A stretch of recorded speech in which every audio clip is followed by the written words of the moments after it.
Welcome back to our final episode. I'm Tiffany Silva Herlin, a licensed clinical social worker. In this episode, we'll explore what happens after residential treatment. When the bags are unpacked, routines resume, and the real-world work of healing continues at home. This family reflects on what's changed since our daughter's time at Discovery Ranch South, what they've learned as individuals and as a family, and how they continue to show up for one another each day. This episode is a helpful reminder that the journey doesn't end at graduation. It evolves just like we do. Let's begin. All right, you guys, this is our last episode. I'm excited to hear about what it's been like since you've been home. How long now? I've been home it just hit 3 years. 3 years. Oh my goodness. Okay. So let's start off with, how did you guys prepare for you coming home, Emma?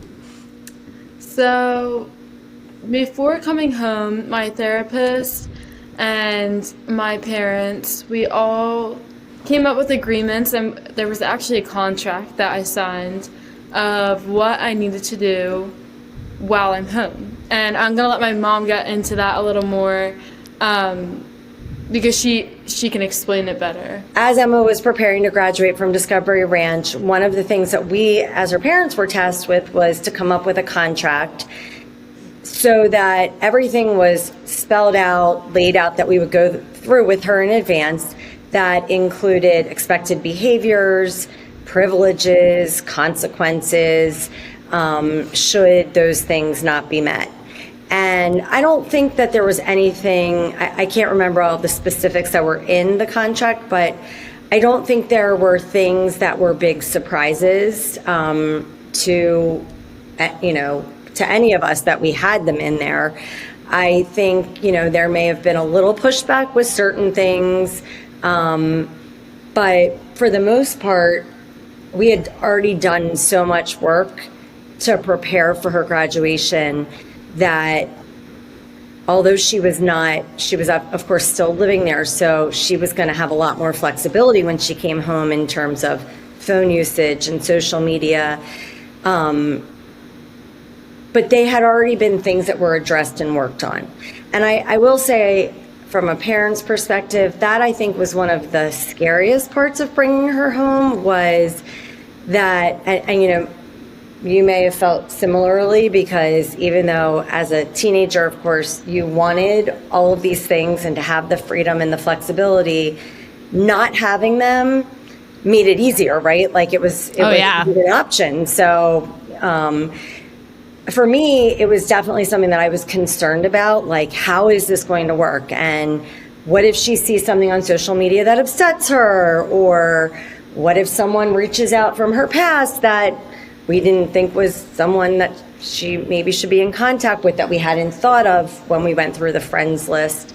But again, I think most important was there was a lot of trust between my husband and Emma and I. We had really explored pretty much every topic under the sun, and our communication was very open. So I think ultimately, even though there were things that we were concerned about, but that's like with any of our kids anyway, whether they've been through a situation like this, you're always going to be worried about things happening to your kids. And I felt confident that we were capable of listening and understanding one another and communicating in an effective way. Well, Emma displayed that in the last episode that we just talked about, how she spoke up and talked about, hey, I wanted this friend to be on the list, and trust me, Mom and Dad, I'll let you know if they're not healthy for me or not, but let me be the one to decide that. I mean, that's such a more mature and adult way to handle such a tricky conversation, right, Emma? But learning those skills is so essential. Like, you're not coming home as a full functioning adult, but often I have teenage daughters myself, and I'm like, hey, if you have an issue with something, rather than shutting down, getting upset, storming off, come talk to me about it. It doesn't have to be perfect, but if you're willing to have a discussion with me about it that's not super emotionally charged, I'm willing to listen and meet you halfway and hear your reasonings of why you think this is unfair, or you shouldn't have to do this, or you're upset with me. I would love to have that kind of communication with my own teenage daughter. That's important to eventually develop into an adult, right? Yeah. So it's essential for you coming home. I think that it's been interesting. She's been home, as she said, for 3 years, and there have been things that have, of course, arisen through these last 3 years, various kinds of challenges or things. And I think what has been part of the key to our success in staying the course has been that communication, and it also has been our, this is not me patting myself on the back, but I think that my husband and I have been always willing to pause and hear what she has to say. And I think that has allowed her to come to us and share comfortably and freely, and know that she's not going to be punished right away. I'm not going to say there's never going to be a consequence for something, but usually it's just be honest with us and share with us. Let's figure this out together. And, we don't give punishments or consequences, in our house at least, when there's honesty and transparency. We might have a lesson, we might try and teach you something from it, but it's not like you're punished, you're grounded. And I think that because of that, we've been able to keep a lot of open communication. Yeah. Would you agree with that? 100,000%. A lot of my friends are like, wow, I can't believe, I tell my mom everything under the moon, and sometimes I overshare with her, but my friends are like, wow, I can't believe you just told your mom that. I'm like, yeah, well, I tell my mom everything. Like, she's not going to get mad at me if I tell her something, or like if I'm doing something with my friends and stuff, and I'm always going to be open with my mom, and if I have a bad reaction to something, then she's always going to be the first one there to support me. And I can totally see that, my friends keep so much from their parents, and they're like, I can't, how do you have this open relationship with your mom and your dad? And it's just I'm just always honest with them, and it's my parents too, they're never going to punish me, like my mom said. If I'm going to be honest with them about something, but if I lie about something, then yeah, of course they're going to give me a consequence. I love how Discovery Ranch has helped you guys come to this point of healing and bringing you guys together and having a more open and transparent conversation and communication. Yeah. What was it like picking up your daughter for the first time after so much time away? I think we both remember this moment pretty well. Yeah, it was just so exciting, and I was just so proud of how hard she had worked. I was truly just beaming, when you walk in and find your child who has tried to take their own life and watched them cutting themselves and hurting themselves and just hurting for so long. And then you do this giant leap of faith of sending your child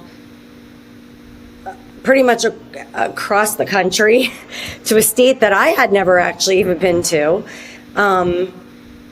It was the scariest thing that I've ever done. And yet I also knew that we were out of options, and I knew that she wouldn't be alive if we didn't do that. And I truly do believe that. And I remember when I sent her, sort of praying and making this deal with God, okay, I kind of am envisioning that she's going to go, and maybe she's going to be a little hippie-ish and burning incense and smoking pot and living in California. And, I wasn't sure what kind of job it would be. I didn't see college in the future. That I didn't see. This was prior to her going. And I said to myself, if she can come home for that obligatory Thanksgiving, visit, and maybe tolerate me, but I'm not her favorite person, but we can get along, even though that's not what I would have wanted for a relationship, if she's peaceful and she's healthy, I can accept that. That was sort of the deal I made. That's what I thought it was that's as good as I thought it was gonna get.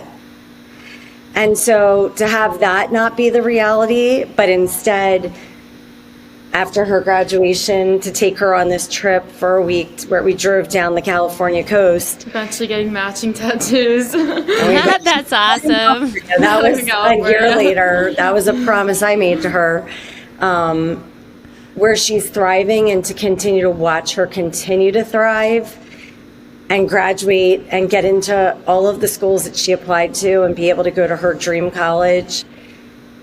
I can't even put into words how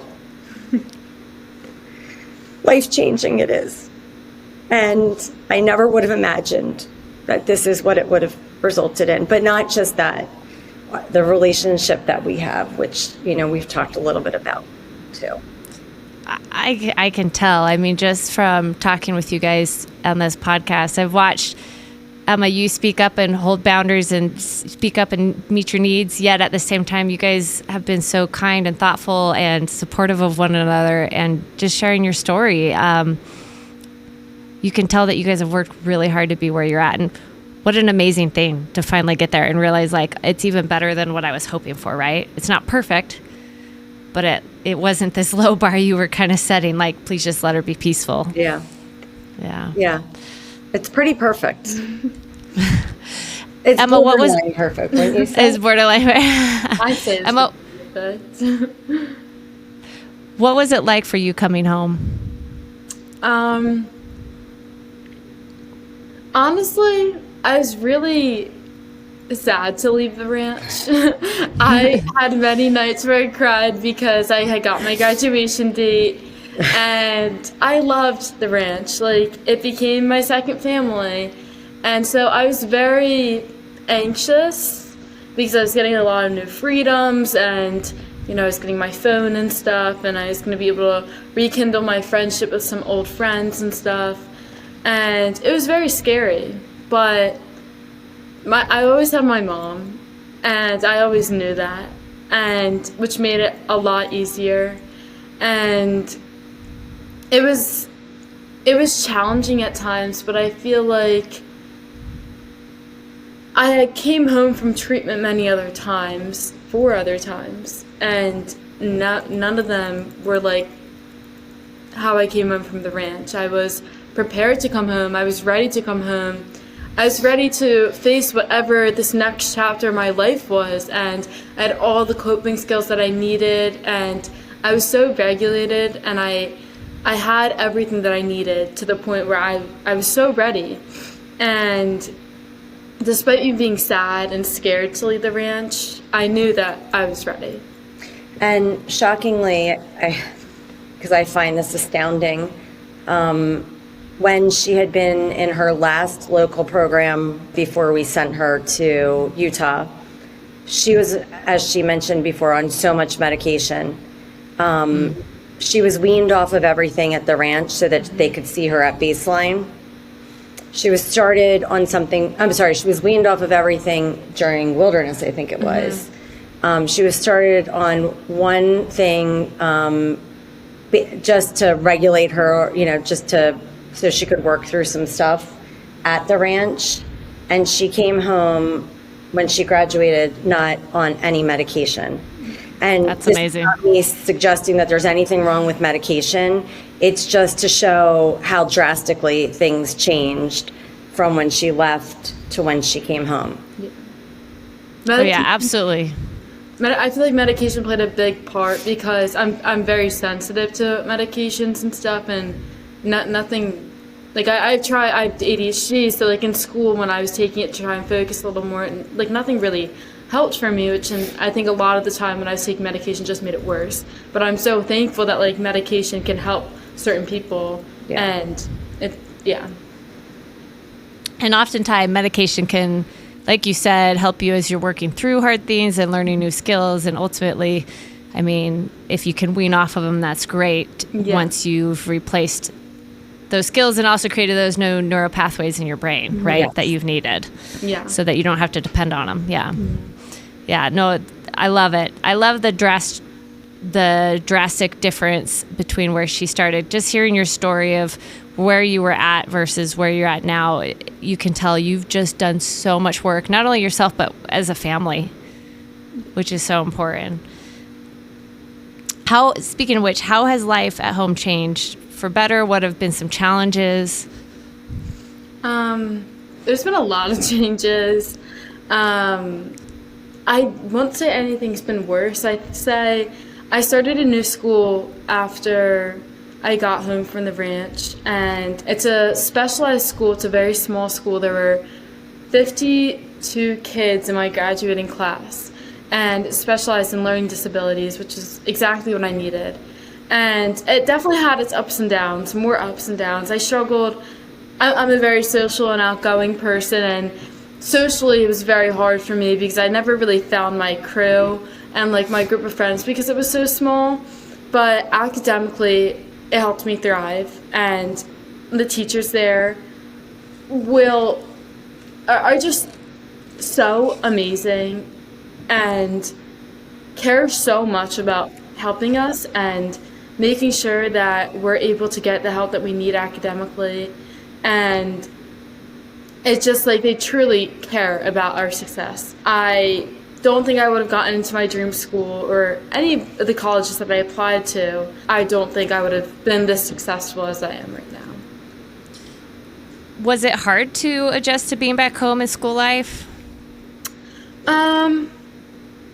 Yeah. I think that, yeah and no. I think everyone's scared and nervous for their first day of a new school, obviously, but I knew 2 people that had went there, which made it a little easier. And I think just the schoolwork was so manageable and really just helped me like ease into And you started on the tennis team Yeah. right away. She plays tennis, so that was another activity just to keep her busy. And she graduated at the end of March, and that summer she ended up meeting one of her best friends where we spend part of the summer. So I think that having some of those friendships and other people that you met just in place helped balance things out.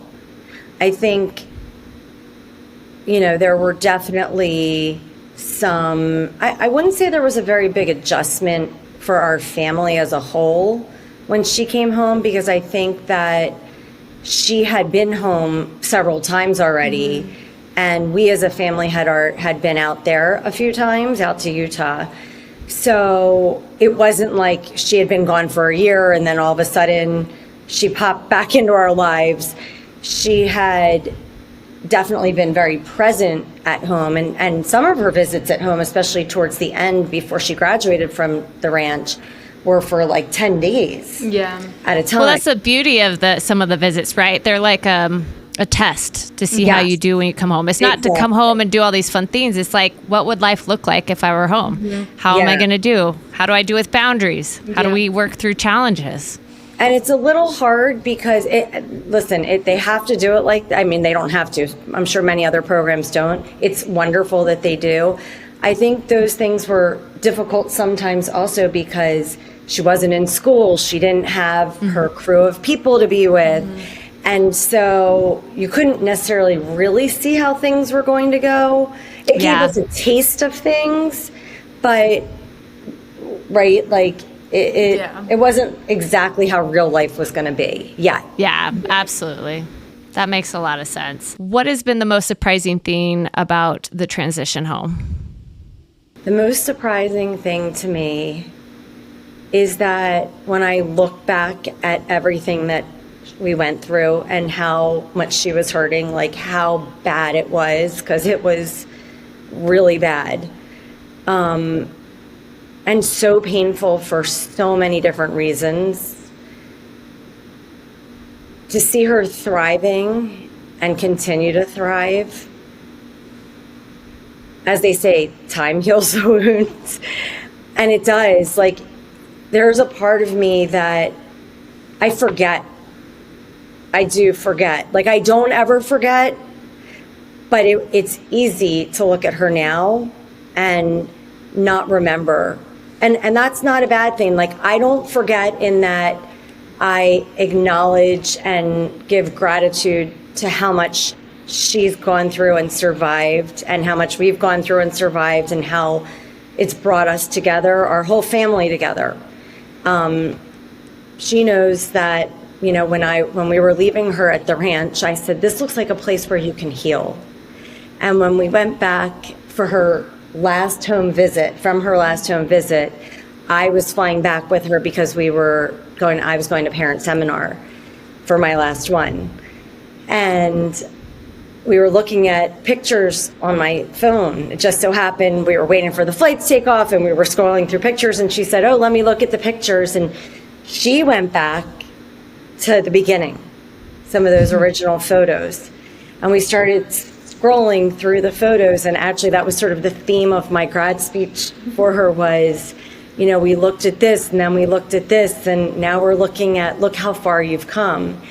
And one of the things that I said to her was, like, Utah was a place where she healed, but it was also a place where I healed and where our family healed, and we learned so many invaluable, important lessons that, while I wish none of us ever had to go through, I am really thankful that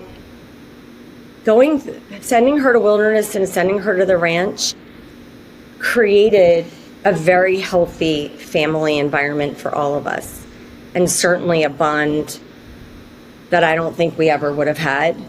But it is, so I don't ever forget what we've gone through, but hearing her speak so beautifully and with such wisdom, and seeing her keep herself regulated and engaged and challenge herself with so many different things, I just continue to be blown away by who she's become. And she's taught me so much.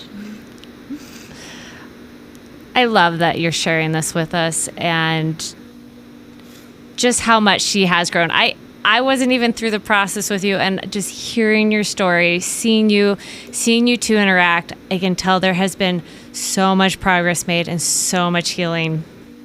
And yeah, I mean, sometimes as a parent, when things get so hard and so dark in any trial that you're facing, whether it's with your kids or other things, it's hard to see the light at the end of the tunnel and see that things could get better. And to be sitting where you're at today, because you graduated how many days ago? 2 weeks. 2 weeks, yeah. 2 weeks ago. And you got to speak at your own graduation? I did, yeah. Did you ever envision? I used that phrase, yeah, in my graduation speech, because I was like, I know my mom mentioned that, but I can't do this yet.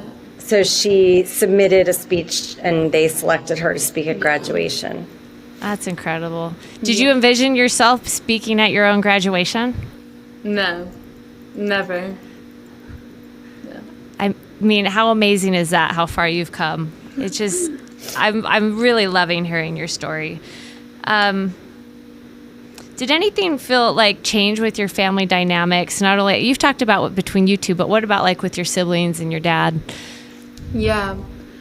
My brothers and I think got even closer because of my experience, and you know, we fight, we're siblings obviously.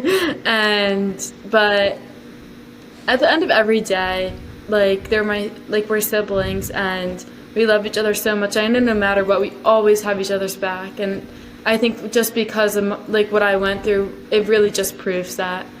My dad and I also got so close, and he's always had this motto where it's like you persevere till the end, and I always thought of that when I was in treatment and stuff, and he's just always had my back no matter what. I love it. Mom, anything you want to add or say about that? One of the things that I did at the recommendation of our educational consultant before Emma graduated, about 3 months before she graduated, was I hired a parent coach, and I hired Solutions Parenting and worked with Jen Murphy, who I thought was wonderful. She is a former wilderness therapist as well. And Jen actually helped me put the contract together. And do it in a way that I felt made sense. And my concern, not a concern, but one of the things that I wanted to just be aware of navigating was how our family unit was going to come back together again. And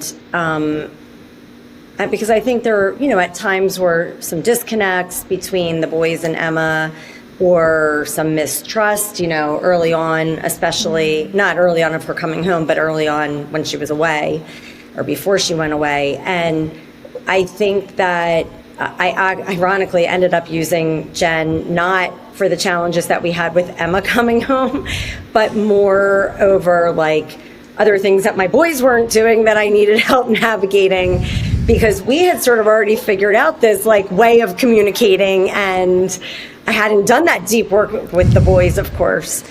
So I think also the timing of when she came home worked out really well for us, because she came home at the end of March.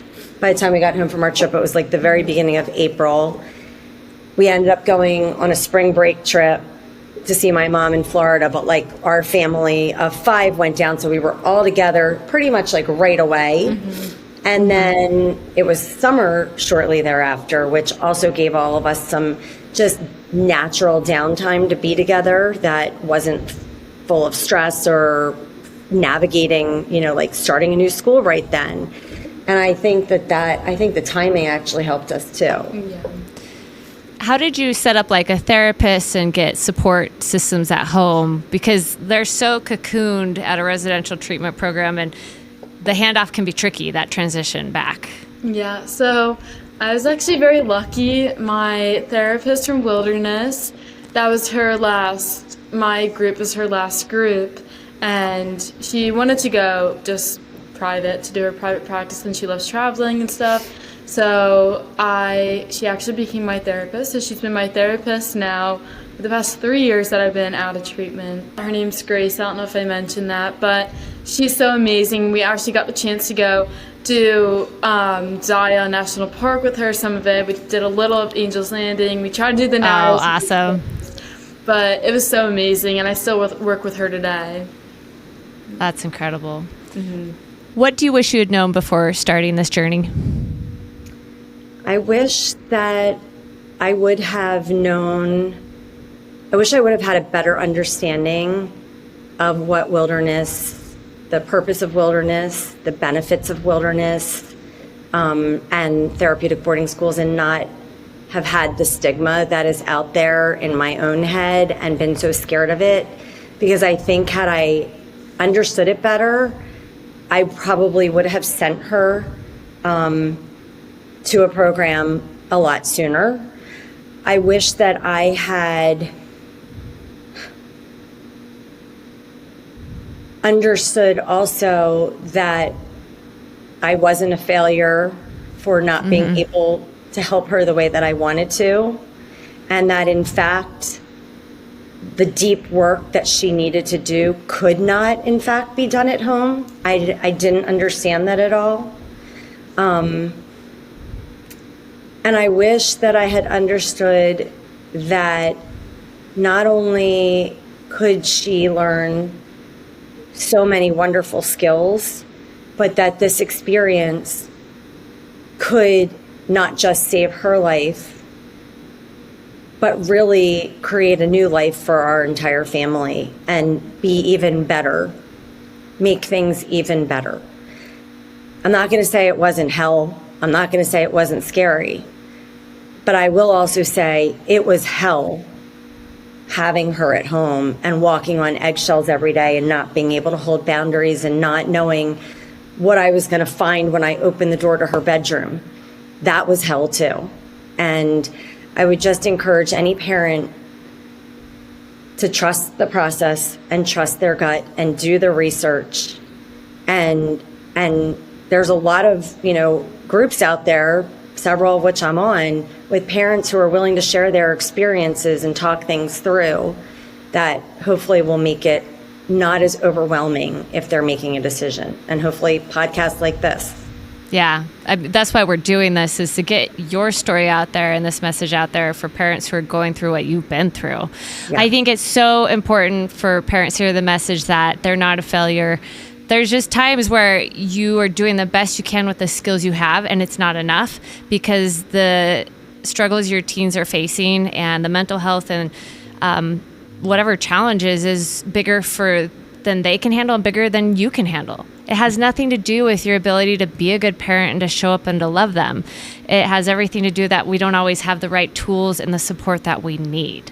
And we have to ask for those things. And if you love your child, then doing what's best for them is loving them. And just one last thing that I would say that I always would equate it to. If she needed surgery, if she had cancer, and she needed surgery or chemotherapy or something, I would go to the ends of the earth to make sure that she had and was like given whatever she needed. And I think that sometimes when people hear, that their child needs to be put into a hold or transport needs to pick them up, that it's like almost looked at as abuse. And I would challenge anyone to think about what they would do if their child had gotten a cancer diagnosis or had an appendicitis that needed to come out or it was going to erupt. Would you not have your child sedated and restrained so that surgery could happen? You certainly wouldn't let them die, I wouldn't think. People need to start looking at mental health as an illness, because it is an illness. And the things that you would do for your child if they had a physical illness, a chronic disease, it's important. Oh, absolutely. That stigma just really stops a lot of parents from getting their kids the help that they really need, because they're so worried about what people are going to think and what, it's going to do and things like that, when really it's like, no, there's so much more and it could really save their life. Yes. Emma, talk to us about college. Talk to us about the future. What are you so excited about? Yeah, so I have a lot of exciting things. I'm on summer break right now. And I'm working. I was just going to say I work, I have a boyfriend. So it's just a fun summer before I start college at the end of August. So I am majoring in psychology, and I plan to become a therapist. And me and my mom have talked a lot about wanting to open our own local program that we feel would be very beneficial and not like any of the local programs that I've went to, including equine therapy and puppy therapy and puppy yoga and stuff like that. And I hope that dream does come true one day. But at the very least, I would love to just become a therapist so I can help people that, I've been in their shoes once, and I just hope to give back. And Are you moving out of the house to go to college, or are you sticking close by? I am. I'm moving out of the house. I'm going to be living in a dorm with a friend. That's exciting. And is that hard to do now that you've been home, or are you just like, I feel prepared for it? I feel prepared, but I'm very sad to leave my mom. Yeah, it can be both. Yes. Right? And That's that DBT therapy right there. Yes. I have 2 dogs, which I'm so sad to leave, and my brother. But we already have plans and times that I'm coming home because my brother's also going to college. So we're going to be visiting each other and stuff. So it's very sad and happy. Yeah, of course. What message would you like to leave our listeners who may be considering sending their child to a residential treatment but are on the fence and worried and concerned because of so much of things they're hearing about them? I think that, like I said before, it's very scary. And like my mom said, to trust your gut. But you'll never know the outcome of something until you try it. And unfortunately, the outcome may not be positive, but it might be positive as well, and you'll never know unless you actually try and send your kid somewhere. Because if your kid's hurting so much and you're leaving them at home, they're not going to get anywhere if they're hurting so badly like I was. I would not have gotten anywhere if my mom didn't send me somewhere. And you're not going to know until you do it. And hopefully the end result will be your kid comes home and is thriving. But just me and my mom have both said, trust the process. I love it. Anything you want to add, Mom, before we finish?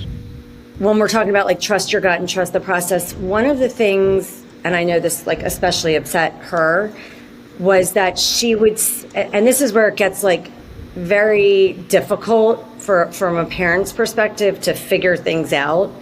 And I'm not even sure like if we should bring it up or not, but I do think it's kind of worth like addressing to some extent. So like after she graduated, she would see some of the girls who had also been at the ranch with her on posting things on like Instagram or social media. And she chose to make a TikTok that was like in favor of and positive about, what she went through. But then she was seeing some of the people that she knew who were lying or saying things. And I think that's where it gets really hard from a parent perspective of, yes, do things sometimes happen, at programs? I mean, they do everywhere, right? And I don't want to like insinuate that it's like a horrible, horrible thing, but maybe the way that somebody is not disciplined or punished or might seem menial or something. I just think that it's something that parents need to be cognizant of, so that if their child, and again, it's like a tricky sort of gray area, if your kid is saying to you, everybody is mean here, they're putting me in holds, you have to understand, I guess that's what I'm trying to say, is the context of things. Yeah. Like, what would you add about that? I was very upset. Like, one of the girls from Wilderness lied that she broke her foot and stuff, and the staff didn't do anything. Like, that's not true. Like, that never happened. Rachel, is there any last message you want to leave to our listeners? In addition to the trusting your gut and trust the process, I would say, along with asking the questions, make sure you do your research. Dig deep, look through the reviews, see if there are some consistent themes, but also understand that sometimes those reviews are written by kids who have been at those programs who didn't want to be at those programs and who maybe didn't feel like things were fair, but it could have been because a boundary was being held, so maybe a privilege got taken away from them. Obviously, if there's something concerning in there, do your research. Talk to other parents. Talk to other kids who have graduated from those programs. But I think just making sure that you keep in mind the context of what you're reading is very important. Yeah, I agree. I think it's easy to get caught up in some of, especially social media. They say, if it bleed, it leads, right? Am I saying that correctly? Yep. Yeah. So, I mean, if it's not something that's going to catch someone's attention, not saying that those things aren't true, not saying that there aren't things that need to change in programs, and not saying that there aren't regulations that need to happen for the programs, but know that things that are exciting and going to catch people's attention is what's really going to go viral. And so keep that in mind. Again, you said the context, so I absolutely agree with that. Yeah. Well, I have loved talking to both of you. I am so excited for both of your futures, and hearing your story and the progress that your family has made, and just how much work you've both put into healing and coming together and having such a better relationship and open communication. I just hope you have the best summer ever. I'm so excited for you in college, and I hope I get to hear about, if you do open up a program, more about that. Please send me information and what you've got going on in your future, because you've got a really bright future ahead, which it sounds like you didn't at one point. So what an amazing miracle to be able to share with everybody of how this has really helped you. Thank you so, so much. And thank you so much for having us. We love sharing our story and just getting our story and our side of it out there. So thank you. Yeah, we need to hear more of yours. More stories like yours, right? That's right. That's right. Thank you, Tiffany. Thank you.